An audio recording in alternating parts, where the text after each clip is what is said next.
Macho Man pretty heavy on speed and defense. Yeah, that is a point that I feel like is forgotten by a lot of people, myself included, is that Kaya is actually a tank as far as Brawlhalla Legends go. You just rarely see her so much, and when you look at her weapon combination, you wouldn't be inclined to think that. You know, usually heavier weapons means a higher defense stat. Cosolix, however, is trying to say you have a defense stat of 0. That's a 0 to death! Yeah, that was utter destruction. Yeah, by the way, Cosolix plays Lance, in case anybody wasn't aware. In case you couldn't tell, there were just 2 lances on the field, and he's constantly cycling through them. Yes, because every time you pick up a weapon, it's always the opposite of the last one you did, right? So what he actually does is he tosses his lance, grabs the next one, it's an axe, get that out of here, so that way he now picks up his old lance, and he's got a new one primed and ready to go. Yeah, Cosolix is one of the best examples, if not the best examples, of weapon priming in professional Brawlhalla play. You will see him do it more than anybody else, I believe, and he's very calculated in it just because of how much he favors having this weapon in particular in neutral. What? Now, working on a 3-stock Cosolix, this match is just full of highlight reels. I feel a little bit bad for Doubledime, but, like, I feel really good for all the viewers. I mean, and this is giving me a lot of hope in what Cosolix has labbed out for this tournament because, I mean, regardless of whatever happens to Lance, buff, nerf, change, adjustment, Cosolix will spend the months prior to a tournament looking at what the Lance has, what it's capable of, and just pushing it to the limits. And we are seeing him here going for this 3-stock against Doubledime, as Doubledime is basically just playing a simulator where he's trying to avoid getting hit as much as possible. The ground pound clashes with the recovery. Cosolix tries to go for the neutral stick spike to finish off this stock, and he is just relentless with the pressure. He wants this 3-stock more than anything. Side air hits, forces a jump, the neutral stick hits, and Cosolix gets it. Doubledime destroyed a game number 1. All right, so Cosolix taking that 3-stock with 440 damage done. Now, it takes 150 to get to decidedly red, so he had extremely efficient knockouts. This is a smaller map. That small Brawlhaven, the knockout zones are definitely closer, but he chased Doubledime so incredibly far for so many of those knockouts. Yeah, look at this graph. Look at that, the 1 stock of Cosolix, where he didn't take any damage for the first bit, and then he just kept taking damage and never lost that stock.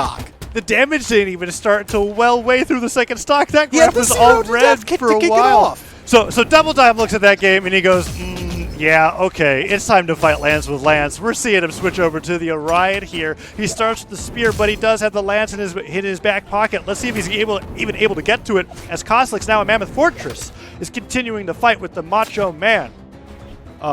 Much bigger map. I don't expect to see the neutral sticks knocking out Doubledime quite as early this time, but he has a little bit less defense than before, so we'll see. Yeah, Doubledime, he got himself a little bit more runway to work with, you know, to play a little bit more footsies. He's got some longer range weapons here, and I don't know, man. It's still just Cosolix taking the first stock. Now, Doubledime did manage to get him into the red, so he's not as far back as all that. But he managed to get Cosolix in the red last time and still couldn't convert to a knockout. Yeah, until the double side air hit from Cosolix there, Doubledime actually had a damage lead. That ground pound was just a little bit off of being perfectly spaced to punish Cosolix for going for that early recovery there, but Cosolix smartly lets it go early. That recovery from Doubledime hits, but that's not going to be enough to take down the Macho Man. He goes over the down air to the side of the stage. He's looking for that side air edge guard, but Cosolix knows all of the tips and tricks of the Lance and avoids everything that Doubledime is going for here as he is continuing to put on more and more extra credit into the second stock. That was so cool. He went for the downlight on the edge of the platform so that he could fade down and try to get the burning hitbox at the very end. It didn't work out, but that is just the promise of Cosolix on Lance, and the neutral stick hits. Is that it? Oh, okay. I don't even know if that was necessary, but it felt right. My goodness, did it feel right. And Cosolix is on the verge of another 3-stock. Okay, go. No, the down my gosh. Doubledime just barely gets away from getting 0 to death by Cosolix, but is it going to happen anyways? The ground pound hits. It gets through the recovery. Doubledime is just trying to get the stock at this point, and he does, thank goodness, because that's the first stock of the set. Doubledime, what are you going to do to be able to deal with this monster? I mean, right now he's just got to be breathing a sigh of relief that he denied the second 3-stock, but now you're right. He does have to plan for, how do I take the next 2? Right, like that was desperation mode. Neutralite hits, Cosolix is just poking him away. Almost has him into the red. Doubledime just cannot get a hit in the down stick. Oh, very, very end of the swing on that down stick ends up hitting Cosolix. Catches everybody off guard, myself included. And now the downers are hitting. Doubledime is stabilizing. Oh my. All right, you said we wouldn't see that neutral signature knockout just yet. There's a little more distance to play with. Right, and it worked out. Doubledime has got a little bit more time to adapt to what Cosolix has ready for him. Although, judging by this, Cosolix has prepared for the World Championship. He's come here to win because he is just unstoppable. He's looking for that side air recovery, down air, anything. Is that going to be it? Side air forces Doubledime to jump up, but Cosolix goes all the way off stage for an unarmed side air. It doesn't hit, but at this time, Cosolix is just chasing after his prey. Side air connects, and that is going to be game 2 for Cosolix. Man, all right, so Doubledime, I want to see him carry this momentum because, listen, game 1, yeah, that was all Cosolix. Game 2, it was all, wait a minute, not all Cosolix. That last stock, Doubledime, look at the folding chair. And I'm pretty sure he had no jumps to make it back, so Doubledime just had to drift into his demise there. We see that side air connect. Yeah. And now we have Blazy going into game number 3. We're getting, it's another one of those situations where we're just mixing all of the weapons, right? And now we've got axe and bow coming in. For Doubledime onto the Azoth pick, and Cosolix is just like, all right, it's routine for me. I've got the lance. It's time to take you off the stage. Oh my gosh. Almost bounced to that side air. Yeah, no kidding. And so we've got the legend change and also a map change. So Apocalypse, it has that one platform that stays up there, whereas Mammoths would kind of like float around, sometimes be ground level. And I'm curious as to how that's going to help Doubledime out here. Ooh. Okay, I'm liking the signature usage. Catching with the grasping hand, sending him fly with the axe swing. Sidelight and air hits. Although I have to remember, last game, Doubledime had a very solid damage lead, and then Cosolix picks up an axe, hits 2 side airs. All of a sudden, we're on the verge of a 3 stock. Let's see if that's the same case here. As Doubledime's going for those sidelight openers, but greeding a little bit, not going for the nair afterwards, and trying to get some bouncing properties off the down air to maybe get the side air afterwards. Neutral Sig misses, gets kicked for it, but he's got the pressure with the signature so far. See if he goes for a side stick or a down stick here at the edge of the stage. Oh my gosh, Cosolix just juggling Doubledime.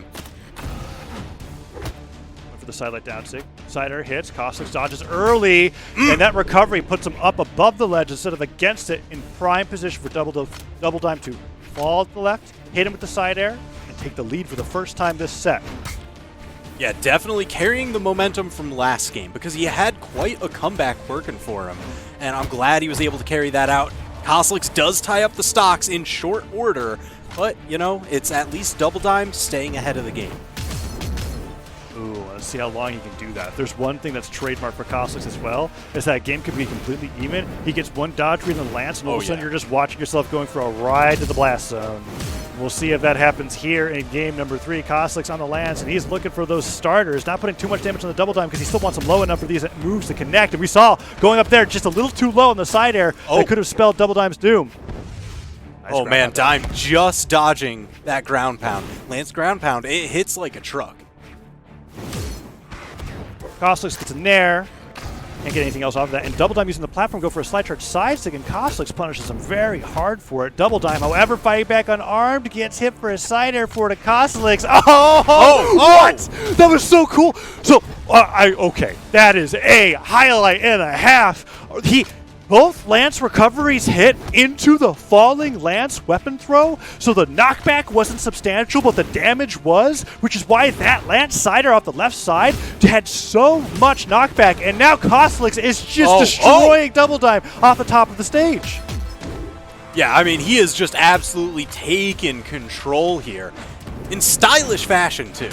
So we see Cosolix, a lot of times he will do that lance combo, the side light into neutral air, and something that he does that I don't see too many other players do is he chase dodges straight up. He knows people want to escape. They tend to dodge up and out. They jump out, and he's just right there looking to get those earlier vertical knockouts. Ooh, and he got the read on the recovery, trying to get the neutral sig, the side air, send Doubledime flying off the right side of the stage unarmed.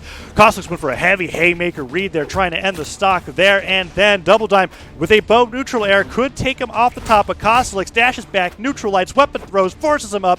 Doubledime picks up the axe. He could bring this down 1-1. It would be the closest so far, but Cosolix is still so far ahead. Silent recovery, trying to catch him sleeping, but he doesn't, and the side air hits. Doubledime has a chance, but it is so incredibly slim. Well, he does have Cosolix. Oh no, the axe paying off for Cosolix. The neutral 8 that far over on the stage, giving him the 3-0 victory. Man, what a set. I'm telling you, when Cosolix has got, like, there are a lot of players where I feel like you can argue, oh yeah, we just held a replay there with the Lance weapon throw twice. Two recoveries hit, and it looked like no damage was dealt because the weapon throw was stopping the knockback, but that was so much damage. Imagine getting hit by 2 Lance recoveries at the same time. That's basically what we Oh, that hurts. There. Man, Cosolix is so incredibly dominant when he wins. So great job from him going into the winner's bracket, and we're just going to keep moving forward. We have Stimpy versus STTP Wilson as our next best of 5. Stimpy